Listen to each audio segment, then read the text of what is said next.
Hey guys, hope you're having a good day. So today we're going to look at this straight shaft Toro string trimmer. So this is part of that estate clean out set of equipment I got last fall.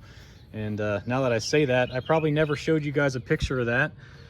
So I'll have to find one and put it on the screen here. But it was about 12 pieces of equipment that I got for, I think, about 50 bucks. So we're still working our way through that. So we'll do a quick walk around and then we'll get into it. So I guess we'll start up here with the fuel lines. Take a look at that. So they actually look pretty new, but they're kind of hard as a rock. Let's take a peek in here. No fuel filter. So that pretty much means that we're going to be opening the carb up on this regardless, because dirt probably got sucked up in there. But yeah, I don't think Toro actually makes their own string trimmer, so if you guys know who actually made this and they just branded it as Toro, let me know. But we got a cut on the handle there, it's kind of rubberized. We still got our debris guard and our bump feed stuff, which kind of looks kind of worn, but I guess we'll get into that too. So let me get you set up and we'll see if this will fire off. Okay, so if we had a filter, I'd probably try filling the tank here and see if it'll purge and run by itself, but it's really not worth it to fill it with no filter because I'm gonna have to clean out that carb anyway. So we're just gonna throw some fuel mix in the intake here, and that filter is gone. It's just dust. Let me get that out of there. And we'll just put some two-stroke mix in, see if it'll start.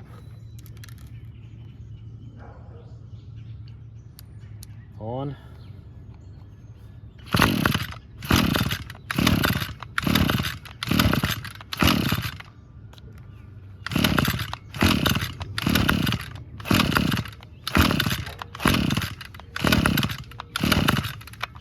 It wants to, it's puffing.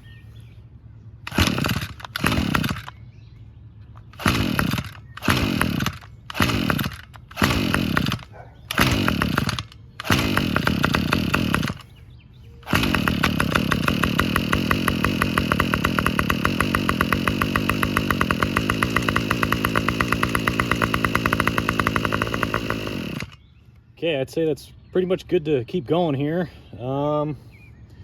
That carb's pretty dirty and grimy on the outside. I might rinse it down before I take it inside, but next you'll see this will be on the bench. Okay, so I actually ended up hitting this with compressed air. I decided against rinsing it off just so I didn't get water where it didn't need to go, but we're still pretty grimy back there. So we'll have to deal with that once we pull the carb off. But first we got to get this kind of filter housing off, and the purge bulb is actually mounted in there. So there's two lines on the back side here that'll have to kind of disconnect to pull that off to then get the carb off. And then past that, I think we're gonna pull the plug and eyeball that, make sure that's okay. And I think I'm gonna run a compression test. So it did run, but I've been burned by that in the past. So I just kind of want to get that compression number to have confidence before we go to start ordering parts for this thing. Okay, we got a T25. Take these screws out, and we also got kind of a throttle retention screw on the top here, which I'm not sure if we need to take off yet or not.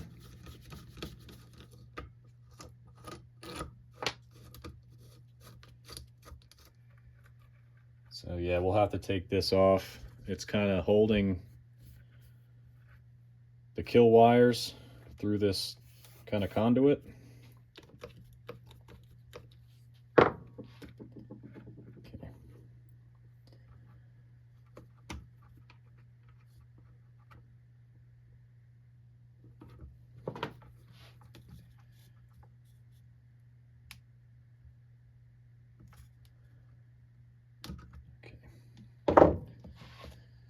Yep, those are the two ports on the back of the Purge there.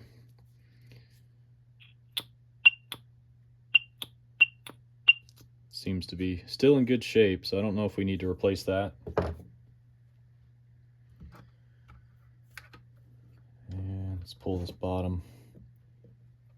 There we go. All right. So it's actually kind of like a barrel instead of a butterfly valve. Be the first time I'm working on one of these. And I don't see any manufacturing information. Oh, there we go, Walbro. Get a light. So we got a Walbro. We just gotta find the other piece of the puzzle here to see what the rebuild kit possibilities are. It was right below it, I think. Yeah, so we got 345, 343. I don't see any other designators.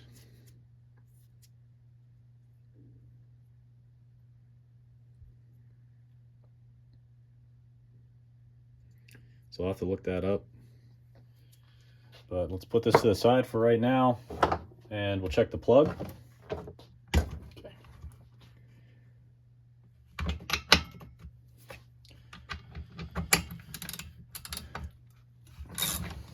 That was kind of loose.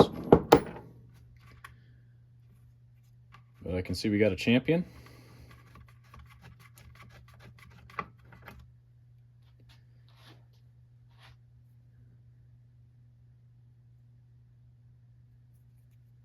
CJ8Y. It's pretty oily, but we did dump a lot of mix in there to try to start this up. Okay. Like I said, this should be an okay number since it ran, but anything over 90 on a two-stroke should be good. All right. Starting at 0. And someone corrected me on a video that you should do this with a wide open throttle, but since we don't have a carb on there, it's technically wide open already.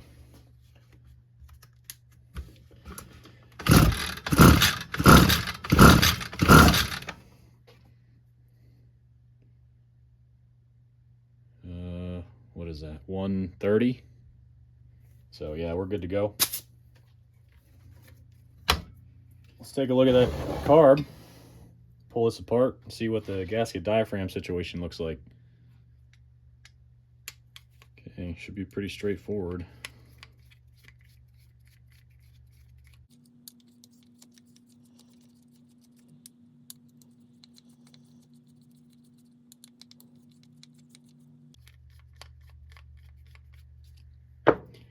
Kind of looks like, my guess is this is the diaphragm side and this is the pumping. And it's just separated by a block because there's nothing on the other side, like the carburetors we're used to seeing. At least I'm used to seeing. Maybe you guys see these types a lot.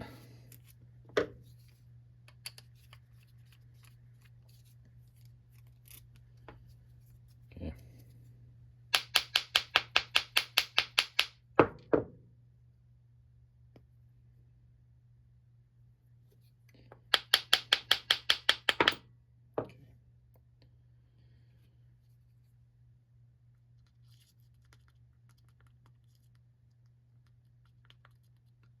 A little stiff.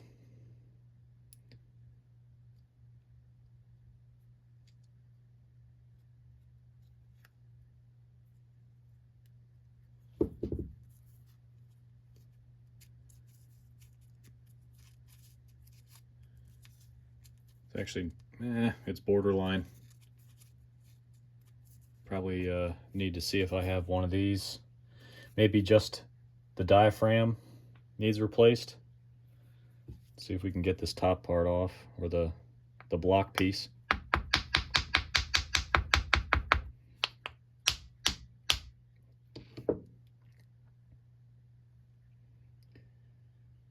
Okay, it looks pretty dry.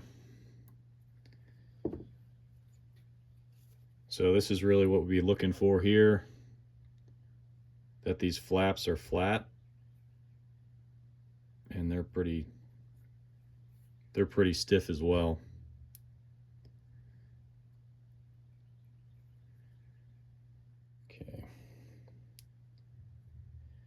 I think I already know the right answer, that we should just go ahead and buy a kit. So I'll have to look that up.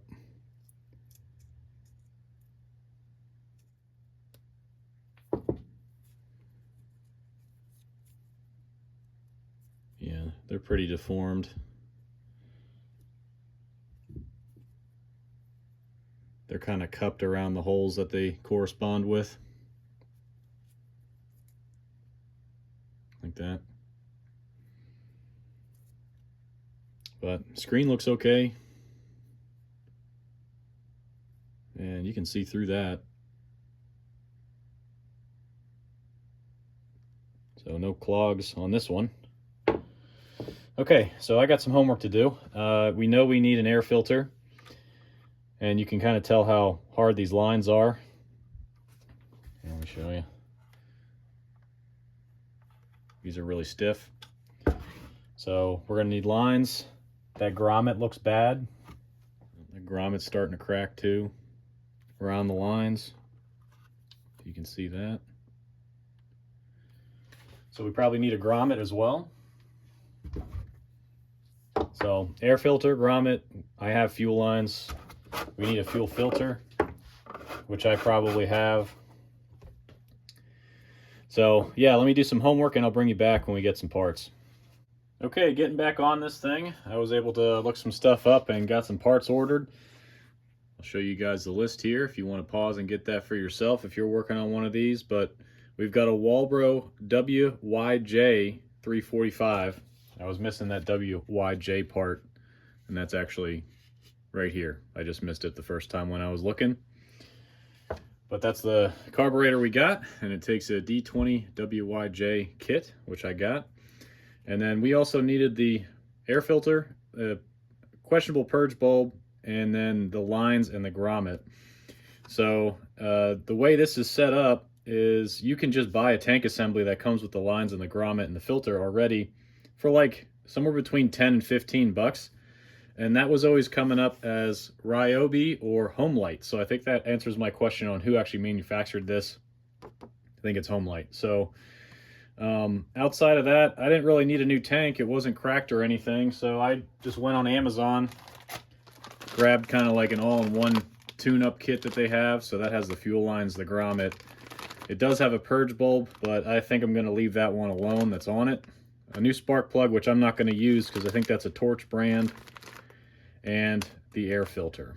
So the only thing we need to do yet is clean this carb up. I haven't sprayed it out, although I did pull the gaskets and the diaphragms out of it. Ready for that, and we'll jump outside quick, spray that out. We'll come back inside and throw this thing together. All right, just some carb spray. I don't think this one's that bad. I just really want to make sure the ports are clear and not gummed up. See where that came out. It came out right over here, so that's clear.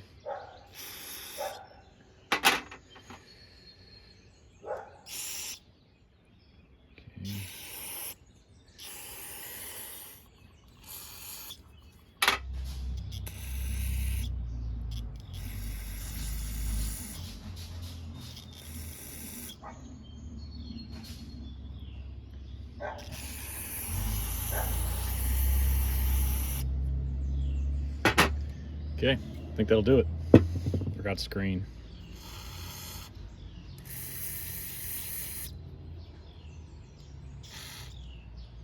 All right, now we're good. Okay, so we're all set up to put this thing back together. I got all these gaskets, the appropriate ones out of the kit that will go to this. It's important to match them up based on what you had, because these kits do have extras that will apply to other carburetors, not just this one. So one thing we need to check, since we have this blown apart this far, is that the needle arm is adjusted correctly. So this is the tool for that. It's got the WYJ marking on it, and you just go across the block here and make sure it's not too close, that it's pushing it down, because that'll cause your carb to flood out. It'll hold the needle open the whole time, or not too far away, because then the nub on this guy will not hit it and engage it the way it needs to.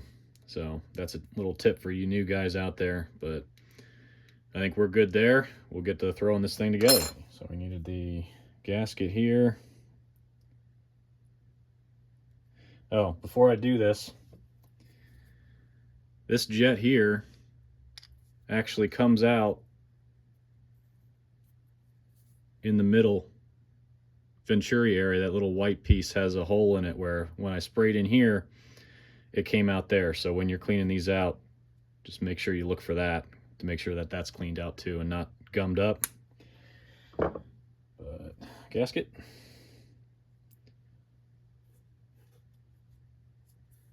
And diaphragm. And the diaphragm always goes against the machine surface. So just like that. And then on this side, we've got the gasket and then the new diaphragm on top of it. So it's kind of opposite. And that's it. Screw this thing back together.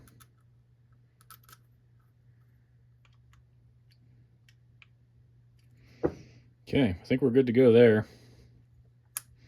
One thing I did notice on this carburetor, there's no adjustment screws. So I don't know if I'm missing something. You guys can chime in after this is posted. But hopefully we don't run into any runtime issues when we go to try this. But we'll scoot this out of the way. We'll focus on the lines next. All right, up on some blocks for a little bit better view, I think. So we just got to pop this old grommet out.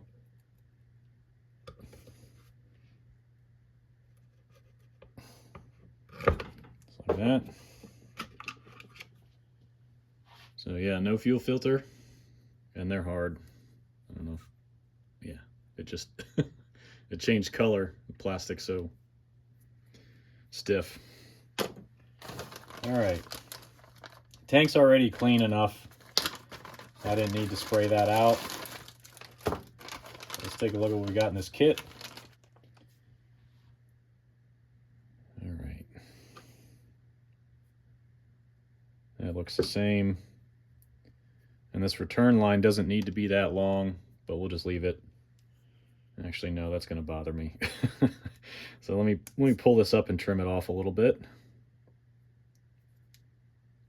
That's about what we need there.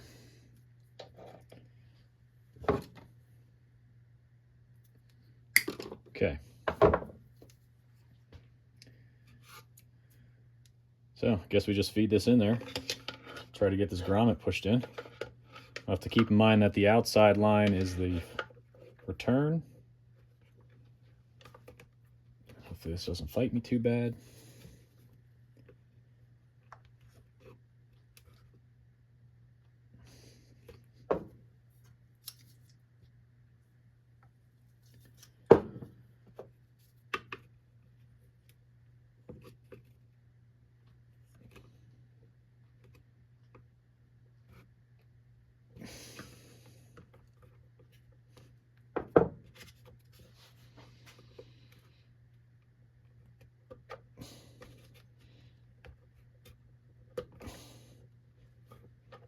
All right, popped in there. It's a little tighter than the last one, I think, which is not a bad thing. Okay. All right, what's next? All right, I think I'm going to hook up this Purge bulb first. So on the shorter leg of the Purge there, that's usually the pull in, and then the larger one's the pull out or push out. So we want to hook that up to our tank return. And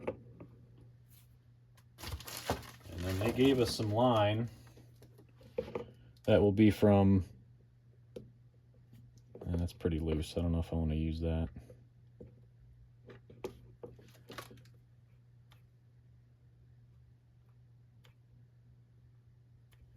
Okay, I was looking in my stash. I don't really like how the ID of this line is larger. I got one from my stash that's a smaller ID. And where that's important is when you go to plug this onto the purge bulb, you don't want it to just fall off like it is. It's really easy to pull, and this one will kind of bite on there a little bit better. So typically if they're too loose, it'll actually suck air into the line right at the purge instead of actually coming through the carburetor. So I'm going to pull the return out of here and feed some of this smaller ID stuff in there. The feed actually has a really big barb on it, so I'm not concerned there. It's really just the return. You can see that fits really nice. So it's just the return and the purge circuit that I'm gonna kind of replace out here. It's kind of the risk you run with these all-in-one kits. They don't always have the right line sizes, in my experience. So hopefully this feeds in easy.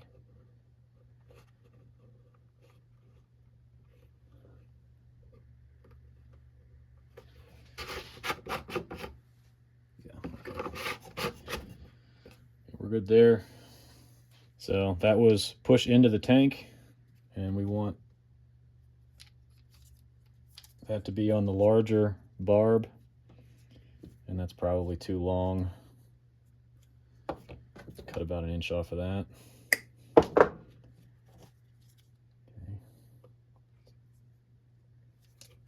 So hook up that there. And we need a short run between the short barb and the outlet of the carb. So let me estimate that here. My guess is it's going to be really short. So can we just use this one? That's probably too short. Let's cut it right there.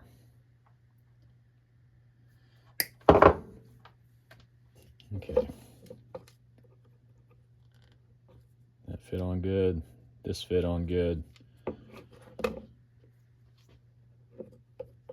go outlet here. Oh, that was too long.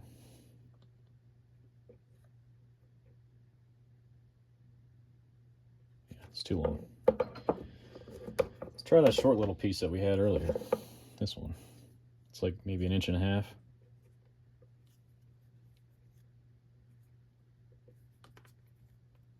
Yeah, that'll work good. So it's going to be hard for you guys to see, but I'm going to attach this guy here. That's the inlet, the filter line. So filter line in, out through the purge, and then back into the tank.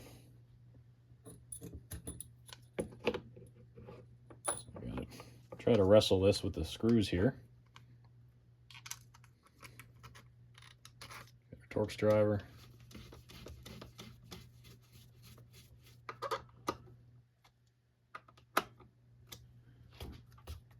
Okay. Now we just got to get this throttle hooked back up. Let me scoot you, or scoot this closer to you. So this guy fit underneath this washer, and there's a witness mark on the cable right here where the washer indented it. So I'm just going to put it back right where it was. And this little barrel fit inside this kind of like rotating connector here. So we're good there. And right there is where it was.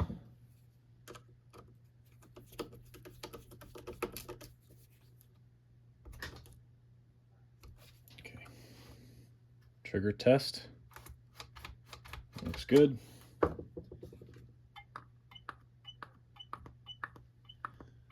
Purge seems to be purging. We'll test that outside. This actually came with 2 air filters. This is just a kind of an insert, I guess, when they cut it. So that fits in right there.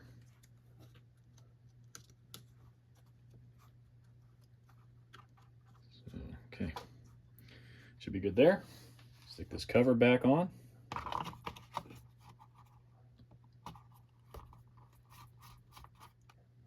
Okay, and forgot to put the spark plug back in, so we'll do that quick. Where'd that go? Over here.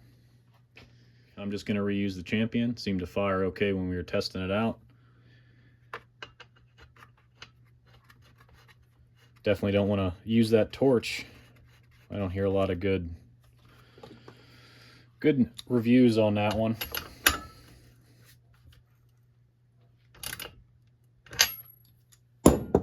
All right, I think we're ready for a test. I got to get that fuel mix out there. And we'll see if it purges and see if it starts and runs by itself. Actually, before we do that, let me flip this thing around. We'll take a look at the head, make sure that the string comes out like it should.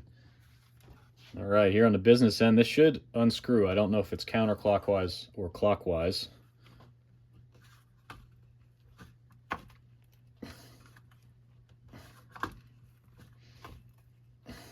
Let's try these guys.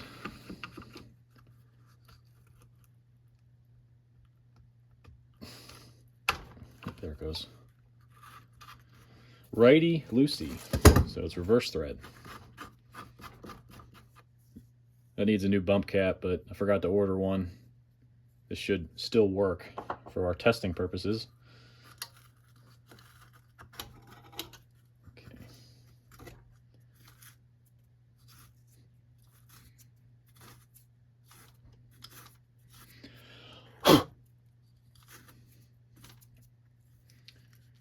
All right, so we're out of string on one side, so we got to put some string in here. See what it'll take. Doesn't say, but I think 080 is probably a good bet when we get that. This way. Probably want to do the top one first.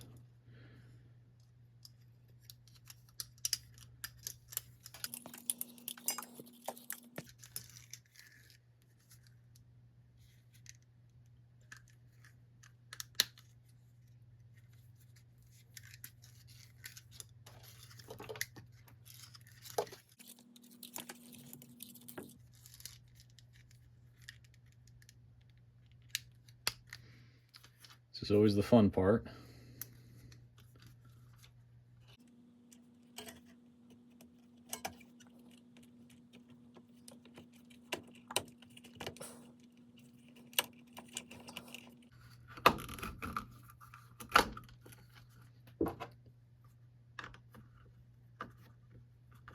Thread this cap back on, do a little bump test here, then head outside. All right, seems to be advancing fine. I don't know if this worn head's going to cause us an issue or not. Shouldn't.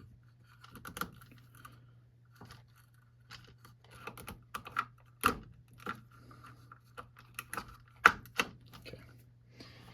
All right, let's head outside.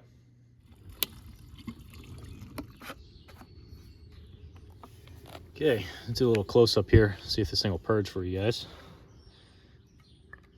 So we want to see it coming back through here.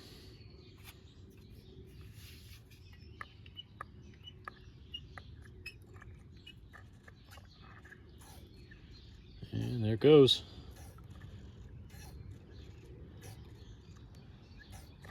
All right.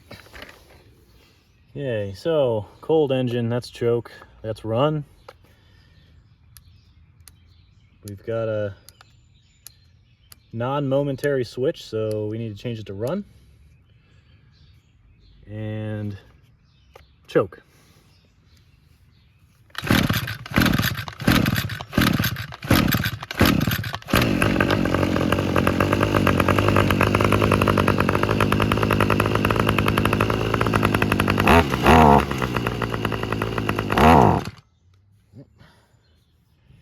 That's what I was worried about, since there's no adjustments in the carb.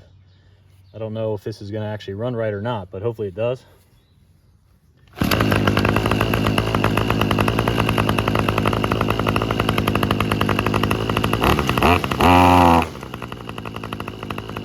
Kind of bogging down the throttle.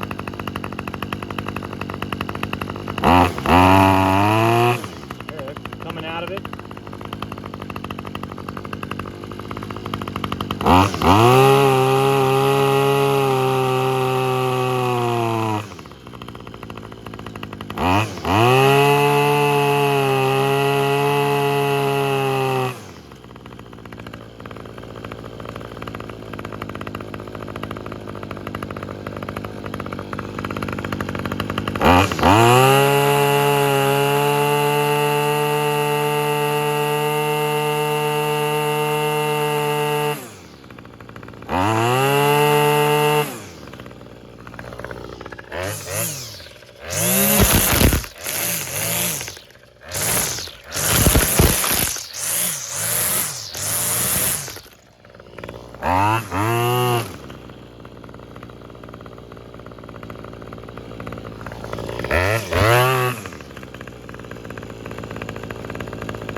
right, that's awesome. Let's see if it restarts. No problem. That thing's pretty quiet too. Kind of like this one. Okay guys, I think we're back in action with this one. Seems to start and run fine, restarts fine, even runs good at full throttle. And the funny thing about this one, it kind of smells like a haunted house. I don't know if it was stored in maybe a damp barn or something, but that's what it smells like when it's running. And even the bump feed works with that damaged bump feed knob, which I'll have to try to track down here in the future here. I think I'm going to end up running this one myself. I kind of like it, and I'll probably end up keeping it, but hopefully what we covered helped somebody out, or you guys found this entertaining. Thanks for joining me on this one, and I'll catch you on the next one.